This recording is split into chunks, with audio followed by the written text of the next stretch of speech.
And now, it's Soccer Talk on CL 650. Now broadcasting from the Barber & Co. studios, here's your host, Tyler Green. The Canadian women haven't quite clicked just yet at the FIFA Women's World Cup. But the Canadian men have, and they hold the advantage to move on in World Cup qualifying. And while the Whitecaps, they're off this weekend. Good evening and welcome to Soccer Talk.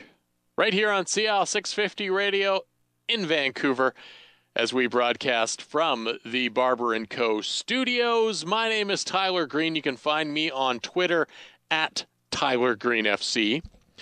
This show also available online at cl650.com. Thank you for listening. The Kickoff brought to you by KO Kevin O'Toole and findaproperty.ca. Check out the condo located on Lower Lonsdale in North Vancouver. Or you can find it online at findaproperty.ca.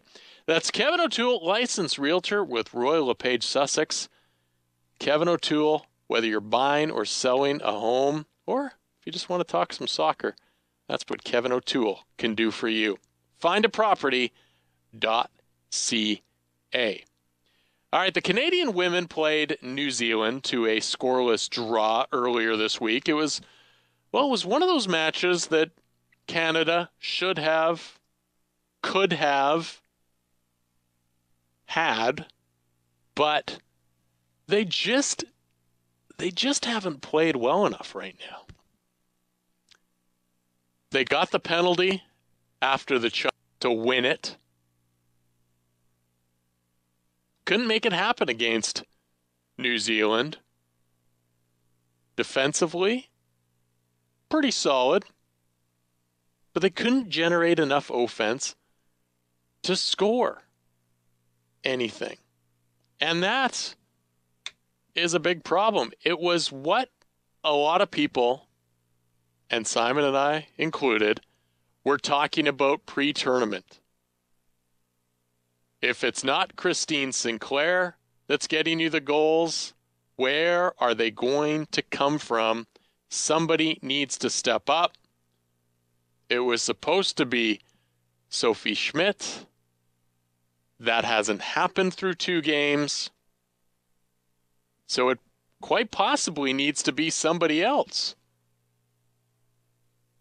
Canada's midfield looked pretty ineffective, especially against the Ferns. So Canada needs to start getting it going. And they need, because they have 1 game left in the group stage. Still very likely to advance, but a loss could cause some issues for them. So they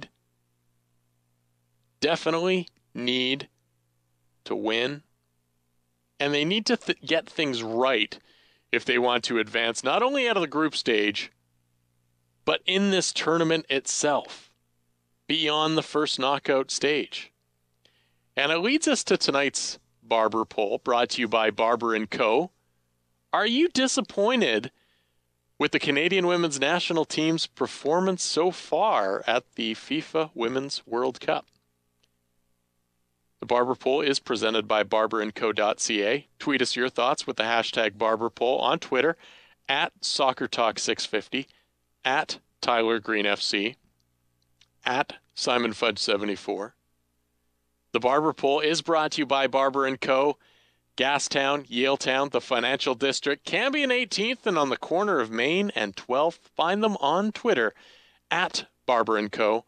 or visit barberandco.ca. For the men, hey, they're actually scoring some goals all of a sudden.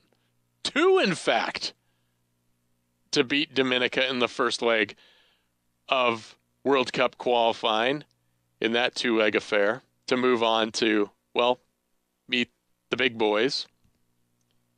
Obviously, with that 2-goal advantage, they now stand a fantastic chance of moving forward. Should be able to do so with ease. Those goals away goals.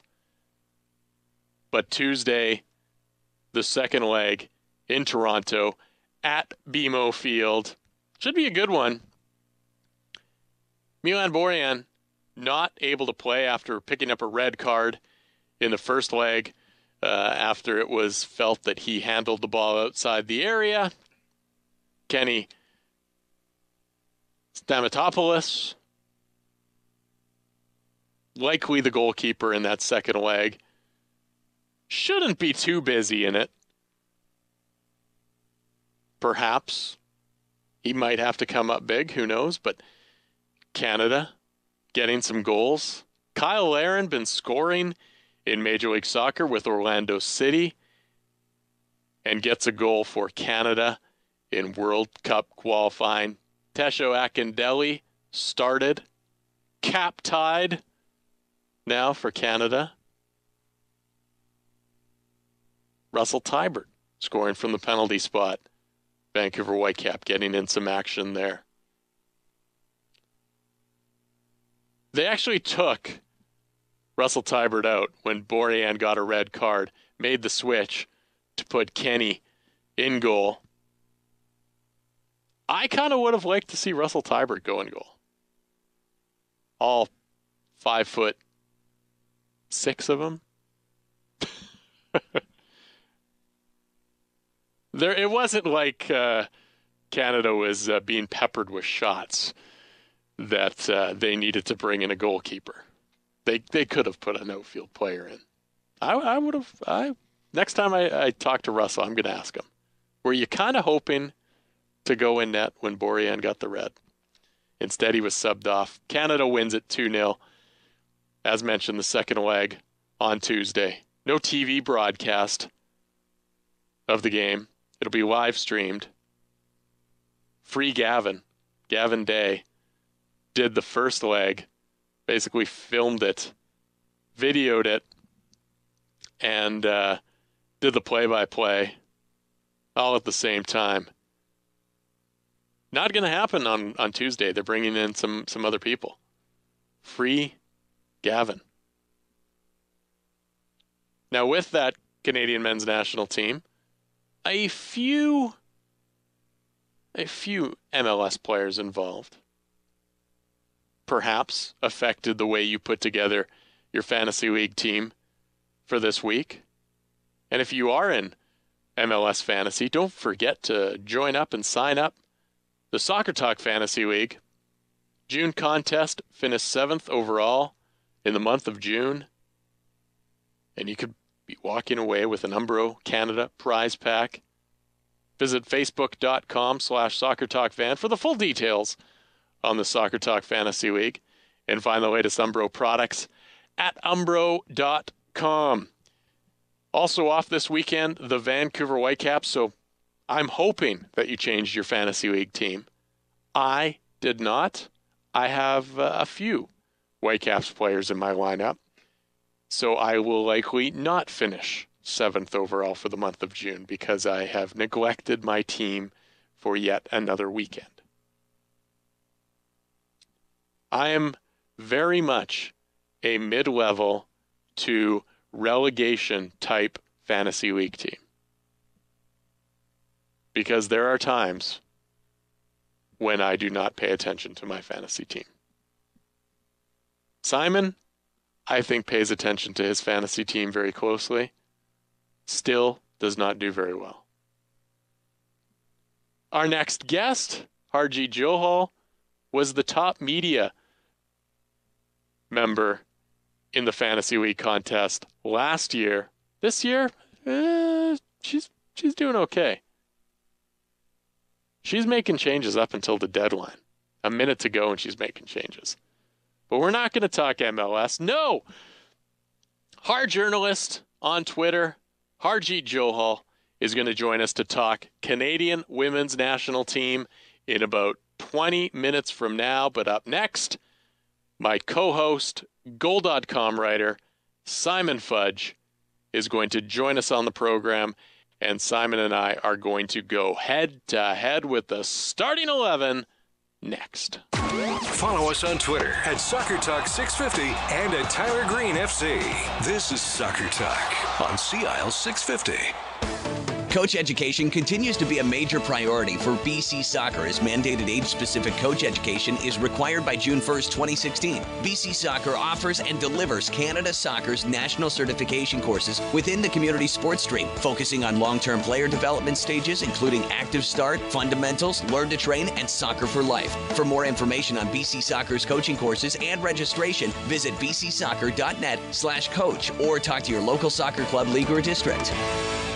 The family story begins generations ago on Via Tevere, a street in the heart of Naples, where food was the celebration of life. Today, in East Van, Via Tevere Pizzeria Napolitana honors their family heritage with La Vera Pizza Napolitana, pizza that showcases authentic Neapolitan ingredients and the time-honored tradition of wood-fired cooking. Come experience La Vera Pizza Napolitana, true Neapolitan pizza at Via Tevere Pizzeria, 1190 Victoria Drive, and look for the Via Tevere Neapolitan Express food cart around town.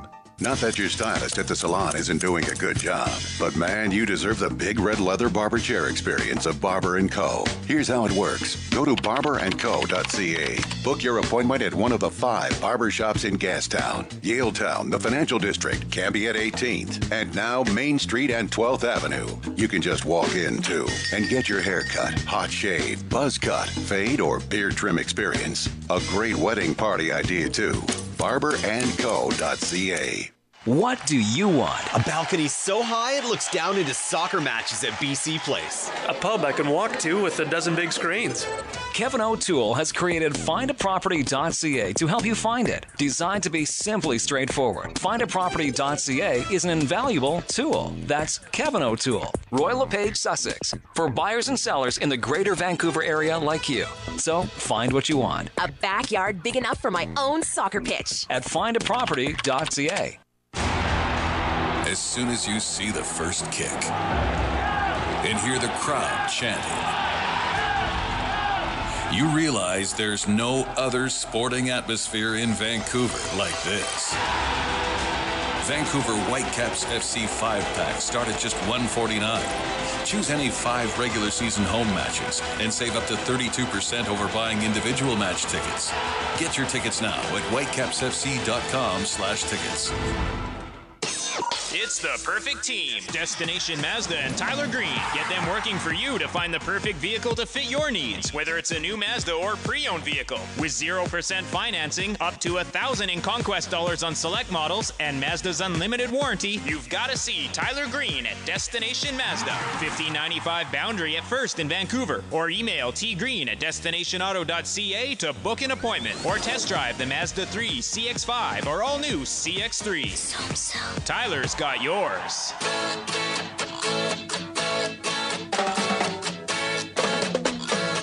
This is Soccer Talk on CIL 650. Now broadcasting from the Barber & Co. studios. Here's your host, Tyler Green. The Canadian women continue their Women World Cup story in Edmonton this past week. They now head off to Montreal.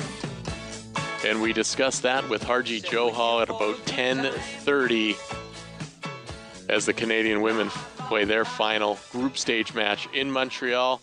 And our coverage of women's soccer brought to you by findaproperty.ca. All that's coming up at 10:30. But right now, it is starting 11 time.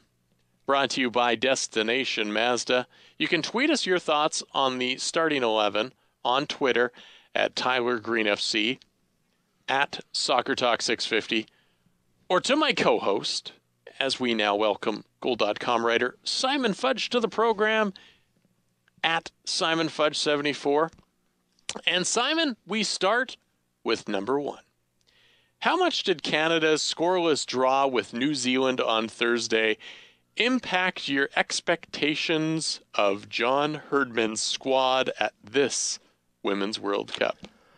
For me, they were impacted in a very, I'd say, predictable, if not sort of maybe negative way, in the sense that I just don't think this side has got much life left in this tournament beyond the group stage. I think that it's going to end for them at the round of 16 and quarterfinal stage. It's old news in respects, because the team's inability to score goals and inability to find other goal production beyond someone like Christine Sinclair, a major issue. But overall, it's just the quality of the team and what I've seen from other sides and what they may not have totally shown to this point, but what I think they're capable of, like Japan firsthand, as I've seen at BC Place, to what Canada has right now. And it popped up on me when they played Germany in a friendly a year ago, and 12 months on, nothing has changed for me. I just think it was a telltale sign, that result on Thursday, that the team, as much as they'll put their very best foot forward, isn't going to have much time left in this tournament for me. I expected Canada to, play a tough group, but be able to get through their group and, in the end, claim top spot. There's still an opportunity to do that. Getting through farther in this tournament, though, for me, really came down to the expectation of what we've heard about, what we've kind of seen in a few games, that other people were going to be able to step up, like you said, and take some of that scoring pressure off of Christine Sinclair. And we're just not getting that. Sophie Schmidt was supposed to be the person that was going to take off some of that pressure and get out there and get some goals and do the good things and kind of be a surprise and maybe really showcase herself in this tournament and be that surprise superstar. We haven't seen it. We haven't really seen anybody from Canada really take that next step forward. A couple of years ago, nobody knew who Diana Matheson was. And all of a sudden, she just burst onto the scene. A lot of people didn't know who this Desiree Scott was and how she was going to play in this tournament. She burst on the scene. Well, it's time that somebody takes that mantle in a scoring area and bursts onto the scene, because if they don't, like you said, this tournament is going to be over fairly quickly once they hit the knockout stages for Canada. I'm asking that of Sophie Schmidt and Melissa Tancredi. End of story. Number 2, what changes, if any, should Canada's coach John Herdman make for Monday's final Group A match versus the Netherlands in Montreal? Well, for me, he's got to find some sort of chemistry in that midfield. I don't know if you can change it around too much, because I think they need to play together to form that chemistry. But the biggest thing for me is they need to get a spark up front, and I don't feel like they are getting that spark up front that they need, and they need to start basically applying a little bit more pressure when they get those opportunities and get shots on target, create goal-scoring opportunities, and you're going to have to make a change somewhere in there.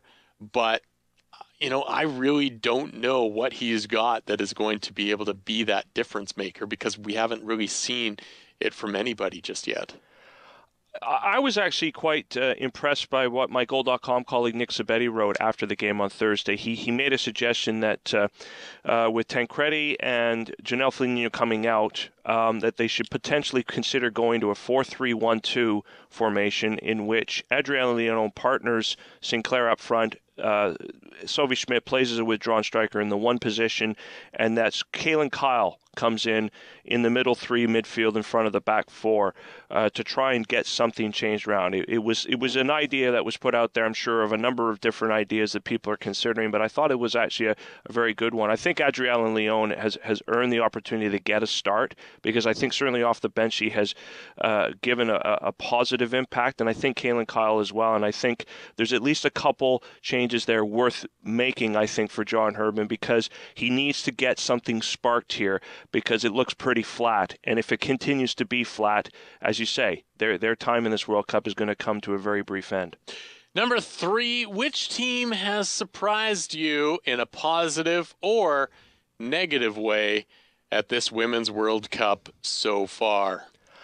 Positively, I would say it's been the play of the African sides, particularly Nigeria and Cameroon. I think they have shown, as much as they are very far away from being an elite side or the finished article in many respects at this level.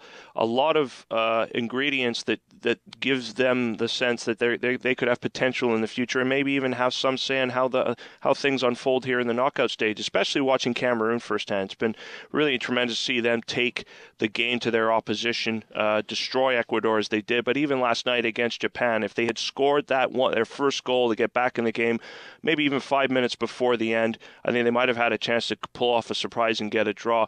Certainly, that's probably the thing that stood out for me has been the play of Nigeria and Cameroon. I like the way that Japan plays. It's quick. It's a nice little one-touch passing. Put it into space, running onto it, creating some good chances. And it's fun to watch that kind of soccer and see them play such a nice technical way, because I was very impressed with that. And it's fun to watch teams like Japan play some soccer, and it was very good. Negatively, some of these blowouts, it's kind of happened to teams that are sort of are debutantes in this tournament and are growing. And I know the one argument on one side is, well, you need these teams to play and get a feel for that kind of play, that kind of tournament, etc., in order to grow and be better. But at the same time, your team gets blown out like that, and I have to think that there's some people thinking, oh, geez, do I really want to keep playing this sport, or take it to the next level to be involved in this when you're getting your butts kicked like we are. So that for me is a bit of a negative. And I'm also just a little bit surprised that, Germany went out, beats, scores 10 goals in one, comes back and it's draws their next game. And granted, it was a great free kick that ultimately didn't get them the 3 points, but just surprised in that aspect that here's a team that's ranked number 1 in the world, probably the favorites of the tournament. And then I look at the Americans. For me, a little bit surprising as well that here's a team that has everything and everybody to really make a run in this tournament and win this tournament. And nothing that I've seen from them so far has made me think that this is a team that can go far in this tournament. They look like a team that is just kind of hanging on in some of those games and probably should have lost that game to Sweden the other day. I would agree. If there is another negative, that I've got a bit doubt cast upon France. Just totally shocked today that they would lose to Colombia. Well done to Colombia for getting that result, getting a very good draw against Mexico, and then following on with that result today. That, if there's a negative thing to think about, it's the doubt that's now cast in my mind about their potential to win this Women's World Cup. Number 4, 2 Women's World Cup match days have been completed at BC Place in downtown Vancouver. Just under 26,000 attended Monday's games, while nearly 31,500 attended yesterday's matches. Good turnout, yes or no? I think it's growing, but I think when you have a tournament where the final is in your city, it's still a tournament that is growing. Some teams that, I think Japan was of the games, Japan was the more attended game, but a lot of empty stadiums across the country. And it's growing in the right direction, and it's not, more people going to this one than the last World Cup. But it's still a little bit disappointing that they aren't bringing in more people than they are. And we've talked about it on numerous occasions. Breakdown in marketing, breakdown in promotion, breakdown in so many different ways that I think 26, 31, and you're probably going to get a lot more for the U.S. game. It's great. But, I think part of it is promotion, marketing. I think part of it is just the teams involved. Not, Japan, current title holders, fun to watch. The other teams, not necessarily sexy picks, sexy teams coming in here that you want to see play. So, I'm not overly surprised at some of the attendance figures. Can they be better? Yes. I don't think they're overly horrible, though, either.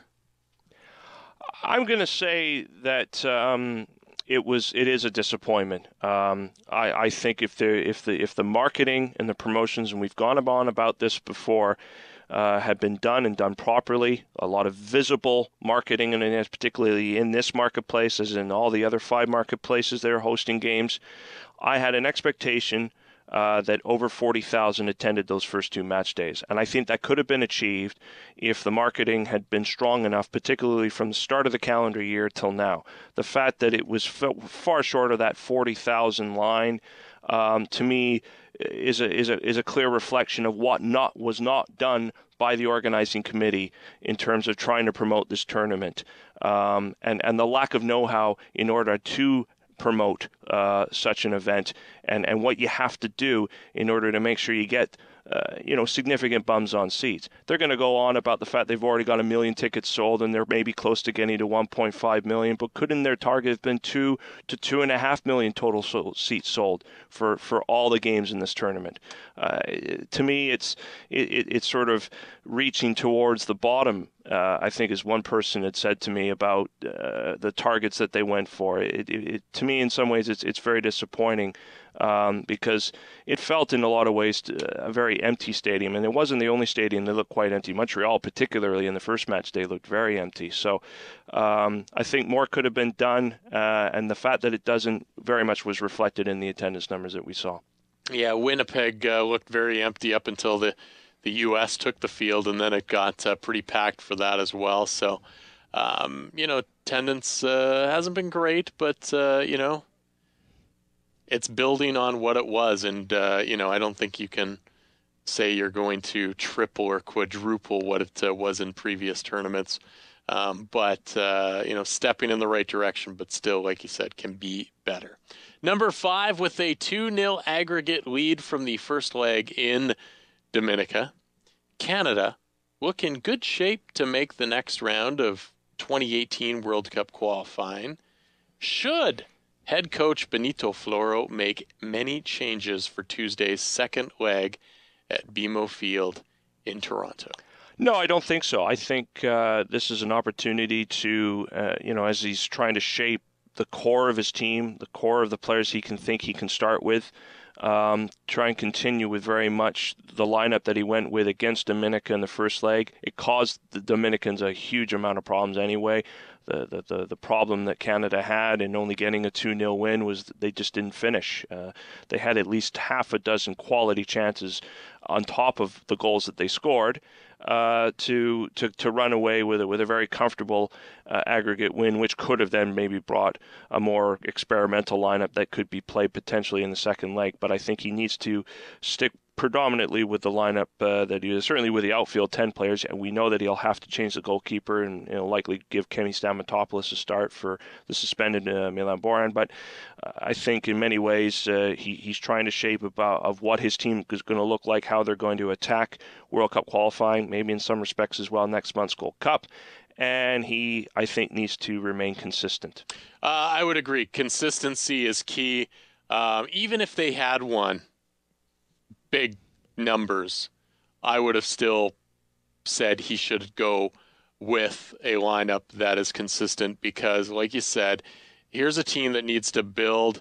They need to build that chemistry on the field as well as off the field, and they need to get those starting players playing together as a unit, as a group going forward. And the only way you can do that is getting those guys playing together. And you don't get a lot of opportunities to get the guys to play together. And this is just another opportunity, even with the league, and the likelihood that they're going to advance is very high. Play the same team, get those guys on the same page. So when the Gold Cup rolls around, when the next set of World Cup qualifying games rolls around, you are set, you are ready to go. And those guys are all on the same page.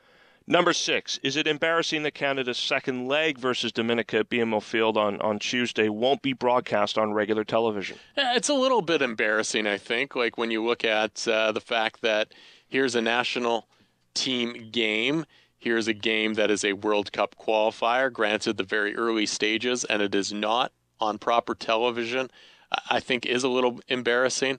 I think there's a little bit of a pissing match between some of the broadcasters with the CSA going on as well. So I think that just adds a little bit of fuel to the fire. But it's, I think, more so than embarrassing, it's just disappointing that soccer fans don't get an opportunity to see this on proper HD TV. I agree. These are the games that you want to see your national team play in. There's really only two competitions that the men's national team have it on the line with, and if it's not next month with a CONCACAF Gold Cup, it's with World Cup and World Cup qualifying. These should be on television. The fact that we have this situation, no matter the excuses and situations that will be brought up by officials in regards to why the situation has happened, is just not good enough. Fair play to CSA, particularly Gavin Day, for doing his very best with what his means to provide the coverage of the games, particularly the first leg in Dominica, which was very much a one-man effort on his part. The fact that this second leg, with what's available in terms of resources there and who could step up to the plate, even just for this one game, to make that happen so that at least we can see it, and if we don't see it live, we can certainly PVR it, is very disappointing. I mean, you talk about trying to get more people to have more of a profile with this men's national team, which they're certainly getting with the women's national team. Kind of hard to make that happen if they're not accessible and served on a platter visually for people to see. And the fact that there's no offering of this game on broadcast television in some respects, even though it is extremely early stages of World Cup qualifying, is disappointing and in many ways is not good enough. Starting 11 is brought to you by Destination Mazda. Need a new Mazda or a pre-owned vehicle? Visit Destination Mazda at 1595 Boundary Road at First Avenue in Vancouver and ask for me, Tyler Green. Number 7 on the starting 11, the Copa America started Thursday in Chile. Who are your favorites to become champions of South America, Simon? The hosts. Chile, I think, have the side with the players that emerged, impressed many of us in the World Cup last year. It was certainly off of what I saw from them in Brazil last year that really made me think when they hosted this tournament this month ago. And I think as much as there'll be a lot of expectation from supporters there that they can do well, I think they've got a side that can go and get the job done. I think they've got some very good players that I think are very eager to kind of say our time is now, and we're ready to win a major honor. And I think Chile have every chance of winning the Copa America. How can you not go with the likes of Lionel Messi and the gang from Argentina? It's going to be tough. Obviously, this tournament is always has a few surprises here and there, but I think someone like Lionel Messi is motivated, and so I'm going to go with Argentina. Well, they better not drop points like they did today against Paraguay in their next couple of games, that's for sure. Number 8, Darren Maddox started and had a glorious chance to score for Jamaica in today's 1-0 defeat to holders Uruguay at the Copa America. What should the Whitecap striker look to take from his experience at Chile 2015? You know what? I think I talked to Darren a couple weeks ago, and for me, he said, and hit the nail on the head, it for me is, what does it take to play against the likes of some of the best players playing club football over in Europe, in the world, some of those biggest defenders that you have to battle against, what I can learn from playing against those guys and bringing that to Major League Soccer. And for me, he hit the nail right on the head. Playing some of the best in the world, how they're defending them, what he can do to try to beat them, whether it's speed, whether it's just, trying to use that speed and then stopping on a dime. Those are the type of things for me that Darren Maddox can look at to bring back to the Vancouver Whitecaps. Any of the sort of bad habits that I think he does have in his game, see if there's ways that, particularly the way he is defended against by these quality defenders, that he can kind of work out of his game. I completely agree with you in terms of some of the things he needs to think about in terms of how to take on the opposition in the games ahead, because I think they've got Paraguay and Argentina in their group. So, it's the overall experience of that, just sort of the sense of knowing what the defenders are doing to know how they can cancel him out and how he can kind of make himself available and make himself get into some dangerous positions. I think he needs to try and soak it in from that point of view. He does bring a lot of qualities to the table. He shouldn't be afraid to try and show what he can do. But at the same time, he needs to try and just learn and see just what quality defenders do to try and nullify strikers. Number 9, which team or teams currently leading their group in Euro 2016 qualifying can remain in top spot when qualifying ends? Well, Group A, for me, I think Iceland look a team of destiny. And I think the fact they beat the Czech Republic yesterday to stay top of Group A, I think they are going to go to France. Huge win by Wales. Gareth Bale winning goal against Belgium. That's really puts the Belgians in a lot of trouble. I really like their chances now to make it out of Group B. And Austria, I think, are in a very good position in Group G, 4 points ahead of Sweden. And that's a pretty commanding position to have. If you look at all the groups, there's no margin that is as wide as that. And, that's 2 results. They're basically 2 results better than the Swedes, all having played 5 games. So I kind of look at those 3 teams, and I think at the end of it, they're going to be in France next summer. I agree with you on Iceland. England, I think, is going to take that group. They're in top spot right now. They will continue to do so.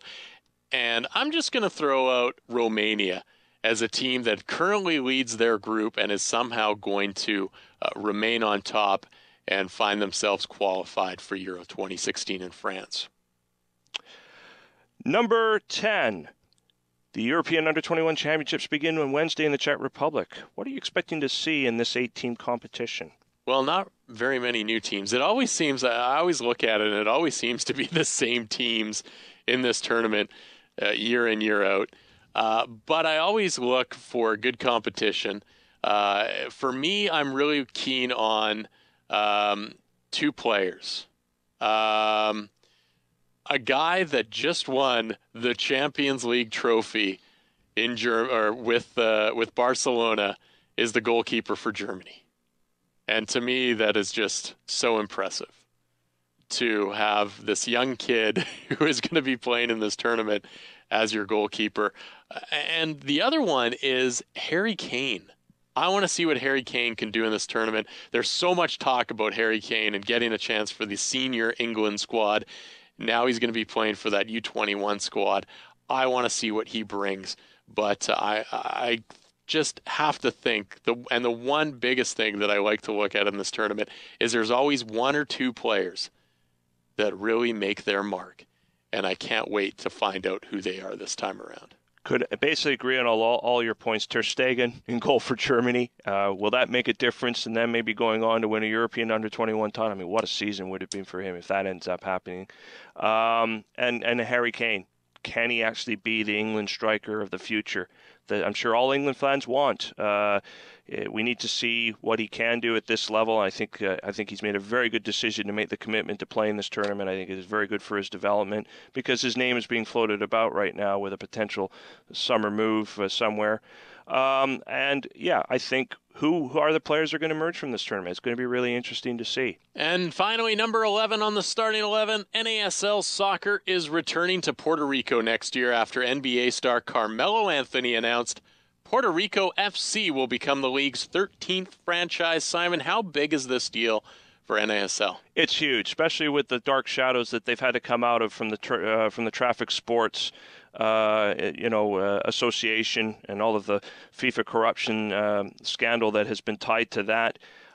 It's a very good news story. It's good to see that they're going back into the Caribbean with a side in Puerto Rico. I mean, on the back of the fact that there'll be a Miami FC coming in as well. It shows that, again, what we talked about when their season started back in the spring, that there might be some doubts over their future. They've gone out front and said, we're strong, we're here, and we're very much going to be a viable part of the professional game in North America. Yeah, they are, but at the same time, for me, I look at it, and it's Puerto Rico.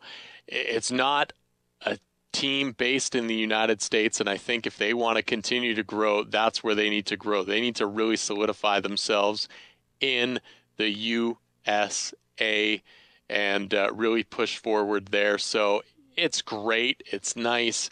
It would have been better if it was a team in the U.S.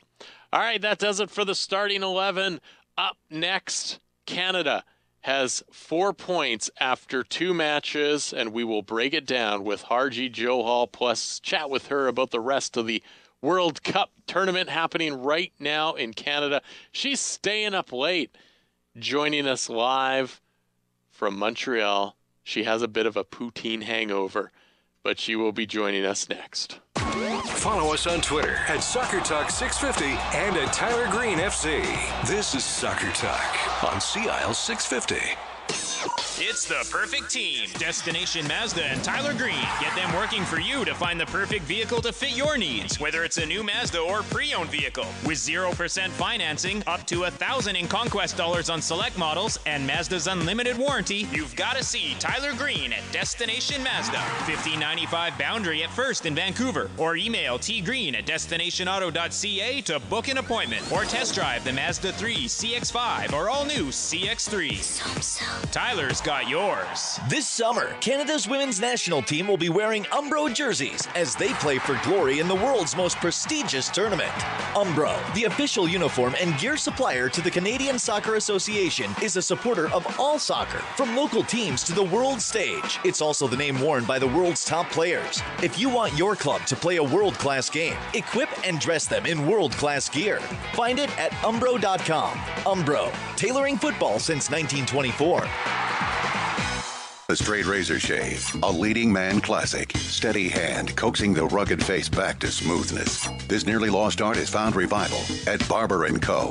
Hot towels, straight edge blade, and your face. It's an experience that reminds you you're alive. You're a man in the company of history's finest men. Start at barberandco.ca. Pick your barber shop in Yaletown, Gastown, the Financial District, Cambiet 18th, and now Main Street and 12th Avenue. And relax into the big leather chair for the shave of your life.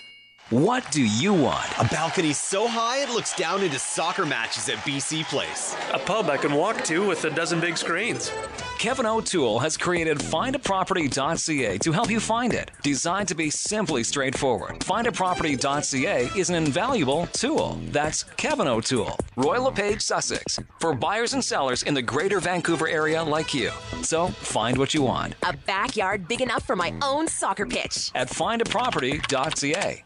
At your desk, in the clubhouse, behind the wheel, on the throne. Now you can enjoy Soccer Talk with Tyler Green anytime, anywhere with the Soccer Talk podcast. Find it at CIL650.com/Soccer Talk, or if you're an iTunes subscriber, search Soccer Talk under podcasts. Stay in the game with the Anytime, Anywhere Soccer Talk podcast. Powered by Big Rock Urban Eatery. Serving up beer-inspired upscale pub fare, craft beer on tap, tasting room, and growler fills. 310 4th Avenue West and BigRockUrban.com. It's not a question of shape or size. It's a question of attitude. It's by Lee's, and it's at Fashion Edition 14+. Casual elegance and simplicity for easy living. That's Canadian designer Lee Spinard's motto. Luxurious, versatile, chic, modern, and timeless plus-size fashions. These are the pillars behind each stunning collection, all inspired by every moment of a woman's life. By Lee's, it's how we live today. Celebrate your curves with By Lee's from Fashion Edition 14+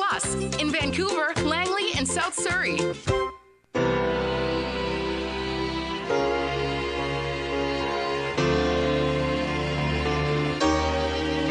Oh, yeah. This is Soccer Talk on CIL 650. Now broadcasting from the Barber & Co. studios. Here's your host, Tyler Green. Still don't know what I was waiting Greg is on point with the music today. Producer extraordinaire, little David Bowie. As we broadcast Soccer Talk from the Barber & Co. studios, get your haircut, hot shave, buzz cut, or beard trim at Barber & Co. Online at barberandco.ca. Got my haircut earlier this week at the Gastown location. Talked a little Euro 2016 planning with Martin Rivard, my barber and owner. He's going to Euro 2016 in an RV, traveling around.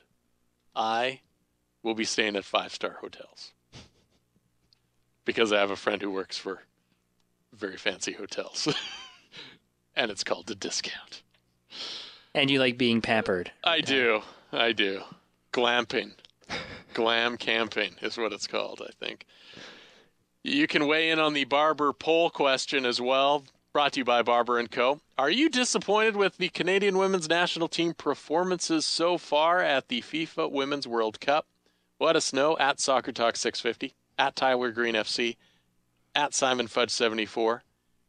And we are now joined by Harjeet Johal, Har journalist on Twitter. You can tweet her too and let her know whether you're disappointed in the Canadians women's national team performances. And Har, what do you think? Are you a little bit disappointed in what these Canadian women are doing so far in this tournament?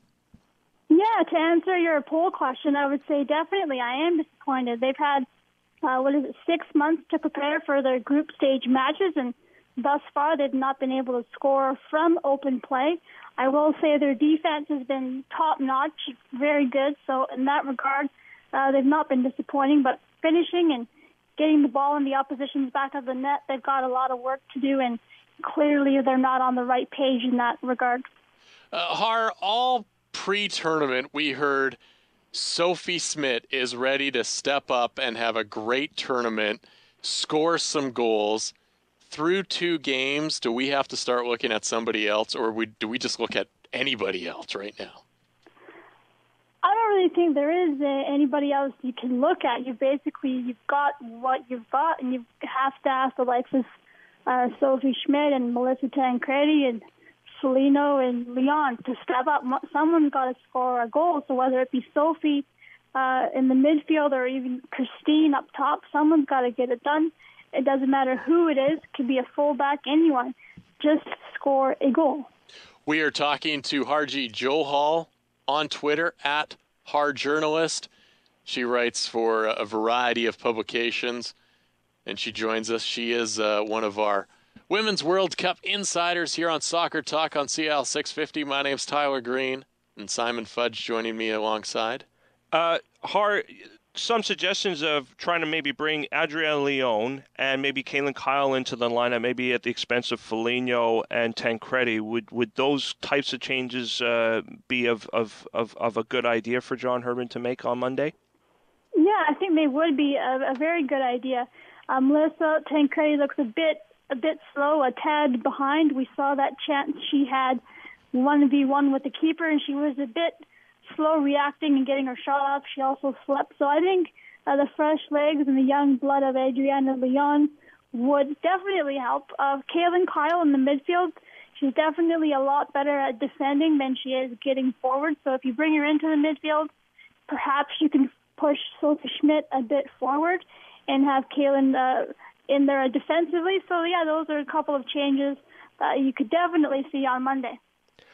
When you look at the Dutch, it was a bit surprising to me how they struggled against China. What do we expect from this Dutch side, having put in a good performance against New Zealand and not so well against the Chinese on Monday? Well, they've just said that they were run ragged on the pitch against China. They really wanted to play a close, compact game, and they said that they just got caught ball watching and running up and down the pitch chasing China. So I think they're really going to want to play a possession-oriented tactical play where they're just having the ball in their own end and they're not giving it up. So if they can keep possession more than Canada, we're going to see them get forward to Manon Melis, Medema, and Martins, the 3 M's, their top forwards up top. So it could definitely be a big game for both teams. Each team wants to win and perhaps win the group, so it's going to be a fun contest.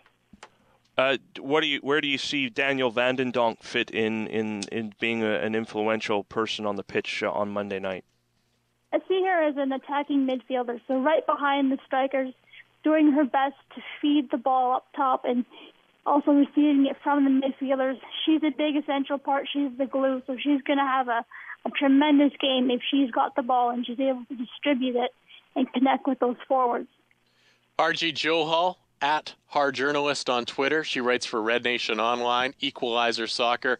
Har, moving on from just Canada's play, we've seen the Germans win big. We see them draw a game. We see France get shocked and lose a game.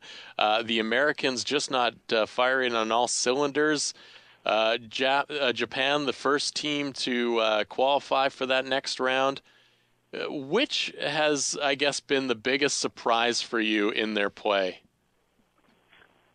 For all the teams of the World Cup? Just, of all the teams of the World Cup, which one has kind of surprised you as a team that you thought would have probably either already qualified or just not playing up to what their potential led you to believe they would be like? Well, you've got to look, you can't look past France, basically. You know, they should have won. They should have played a lot better today against Colombia, even against England in their opening match. They weren't all that impressive. Yeah, they got the one goal, but they missed a lot of opportunities. You know, they're third ranked in the rankings. A lot of people have picked France to win the World Cup. So France was a very disappointing team today. They can still turn it around. They can still advance, but I think we expect more from the French team. What do you think of Brazil, Har? They've now followed Japan in getting 6 points out of 6. Does that increase your idea that they could very well be in contention? You know, Brazil is not really getting a lot of attention, a lot of talk. They're quietly going about their business. They've not been playing in front of huge crowds here in Montreal. And apart from Marta, you know, they've still got a lot of great players that are unknown, and like you said, they're the second team to book their place in the knockout stage. So yeah, I definitely look for Brazil to be a top team, someone that maybe is being underestimated. We saw Marta today, and we saw Rafaela, and a great goal by Andressa Alves. She was the best player on the pitch today against Spain. You certainly can't count out Formiga and Cristiane. So Brazil is really a strong side. And defensively, you know, they've not been able to, they've not given up anything, basically. They've been strong defensively. Spain really didn't get anything going. So Brazil is someone that could very well sneak up on opposition, even though they're not really a team that does that. So I would definitely look for Brazil as a team that really could come out and surprise people. Our Women's World Cup coverage is brought to you by findaproperty.ca. Check out the lovely condo they have located in Lower Lonsdale in North Vancouver, or check it out online at findaproperty.ca. Our Women's World Cup coverage is brought to you by Kevin O'Toole, licensed realtor with Royal LePage Sussex, online at findaproperty.ca. We're joined by Harjeet Johal, Har journalist on Twitter. She writes for Red Nation Online, Equalizer Soccer, and Har, you spoke with Marta, and you have 2 articles coming up. What are those about? Well, I spoke to Marta after the game today. She speaks very good English. I believe she's fluent in English. She could understand. However, she answered in Portuguese. I guess that's how she most feels comfortable. And basically, she said, you know, that they needed to score and that they needed to book their place in the knockout stage, and that's exactly what they went out and they did. They felt very comfortable out there. I asked her if she feels pressure to score and to carry the Brazilian team, and she said, no, you know, I'm just one player. It's a team game. You know, I've got to depend on other teammates to help out, and we've got to work together. So she's not feeling the pressure. She's the all-time leading goal scorer in Women's World Cup history now. So she's definitely still at the peak of her game. She was shaking defenders out of their boots today, so she's still a marquee player. And as for my 2 articles, I've got that the match report with all the quotes from both teams in there. That's up at Equalizer Soccer. And tomorrow I will have my one-on-one interview with Vivian Medema of the Netherlands team. That'll be up on Equalizer Soccer as well. 18 years old, a very bright young player, so look for that as well. Finally, Har, the 2 teams at the end of the tournament will be, and who lifts the trophy? Well, I've always been backing Germany. I think the Germans are the top team, so I'm going to go with Germany, and not really a surprise, but you guys have seen how well Japan has played, so I will go with Germany knocking off Japan in Vancouver. Har, thanks a lot. Get some sleep. Enjoy the poutine of Montreal, and we'll talk again very soon. All right. Thanks, Tyler. Thanks, Simon. Harjeet Johal joining us here on Soccer Talk on CL 650, our Women's World Cup coverage brought to you by findaproperty.ca. Whether you're buying or selling a home, Kevin O'Toole has you covered at findaproperty.ca. That's Kevin O'Toole, licensed realtor with Royal LePage Sussex, online at findaproperty.ca. And you can read Harjeet Johal stuff on Twitter at HarJournalist, Red Nation Online, Equalizer Soccer. Quick timeout. Simon's got the scoreboard, brought to you by Via Tevere, and we'll wrap things up here on Soccer Talk up next. Follow us on Twitter at Soccer Talk 650 and at Tyler Green FC. This is Soccer Talk on CIL 650. BC Soccer, the provincial sport governing body responsible for the promotion and development of soccer in BC, is a professional, not-for-profit society committed to inspiring British Columbians to lifelong active, inclusive, and team play. BC Soccer would like to thank their partners as well as the players, referees, coaches, volunteer administrators, and other soccer leaders who dedicate thousands of hours to this beautiful game. For information on getting involved in soccer, coaching courses, referee courses, and any other BC Soccer program, visit bcsoccer.net. What do you want? A balcony so high it looks down into soccer matches at BC Place. A pub I can walk to with a dozen big screens. Kevin O'Toole has created findaproperty.ca to help you find it. Designed to be simply straightforward, findaproperty.ca is an invaluable tool. That's Kevin O'Toole, Royal LePage, Sussex, for buyers and sellers in the greater Vancouver area like you.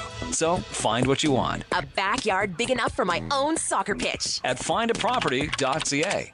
Not that your stylist at the salon isn't doing a good job, but man, you deserve the big red leather barber chair experience of Barber & Co. Here's how it works. Go to barberandco.ca. Book your appointment at one of the 5 barber shops in Gastown, Yaletown, the Financial District, Cambie at 18th, and now Main Street and 12th Avenue. You can just walk in, too, and get your hair cut, hot shave, buzz cut, fade, or beard trim experience. A great wedding party idea, too.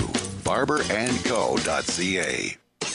It's the perfect team. Destination Mazda and Tyler Green. Get them working for you to find the perfect vehicle to fit your needs, whether it's a new Mazda or pre-owned vehicle. With 0% financing, up to $1,000 in conquest dollars on select models, and Mazda's unlimited warranty, you've got to see Tyler Green at Destination Mazda. 1595 Boundary at First in Vancouver. Or email tgreen@destinationauto.ca to book an appointment. Or test drive the Mazda 3, CX-5, or all new CX-3. Tyler's got yours. You say yes, I say no.